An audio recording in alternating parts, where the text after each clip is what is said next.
Samantala sa iba pang mga balita, dumalo po kahapon si Pangulong Aquino sa Thanksgiving Mass ng ika-75 kaarawan ng bagong kardinal ng bansa na si Cotabato Archbishop Orlando Cardinal Quevedo. Dito po pinapurihan ng Pangulo ang kardinal dahil sa masugid nitong paggabay at pagsusulong ng kapayapaan sa Mindanao kahit hindi pa siya doon lumaki. Ang ulat mula kay Eddie Arellano ng PTV Davao. Eksakto alas 4:30 ng hapon nang dumating sa Awang Airport sa Cotabato City si Pangulong Noy Aquino. Sumalubong sa kanya sina DND Secretary Voltaire Gasmin, Minda Chairman Walhati Antonino, ARM Governor Mujib Hataman, Maguindanao Governor Ismael Dadato, EFP Chief of Staff Lieutenant General Emmanuel Bautista at mga opisyal ng kasundaluhan at mga kapulisan. Tumuloy kaagad ang konvoy ng Pangulo patungong Immaculate Conception Cathedral upang dumalo sa misa ng pasasalamat para sa ika-75 kaarawan ni Orlando V. Cardinal Quevedo.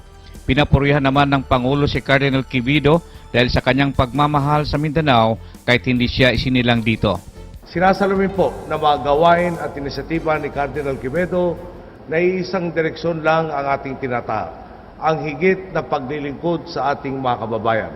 Lumalakas po ang loob nating ipagpatuloy ang ating agenda ng malawakang reforma dahil sa mga tulad po niya.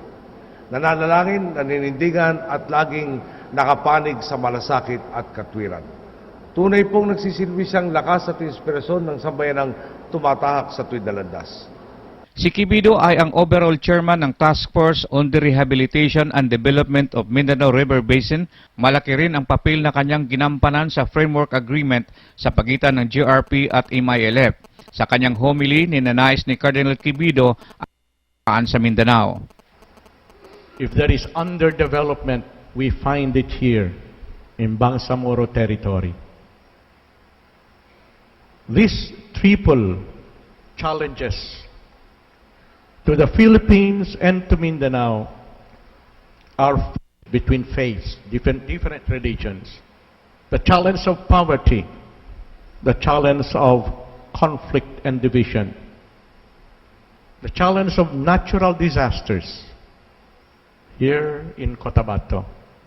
Si Quevedo ay pinanganak noong Marso 11, 1939 sa Lawag, Ilocos Norte, na ordina bilang pari sa Washington, D.C. noong Hunyo 5, 1964. Hinirang na obispo ng Kidapawan City, North Cotabato noong Oktubre 29, 1980. Hinirang naman siya bilang cardinal noong Pebrero 22, 2014. Siya ang pinakaunang cardinal ng Mindanao.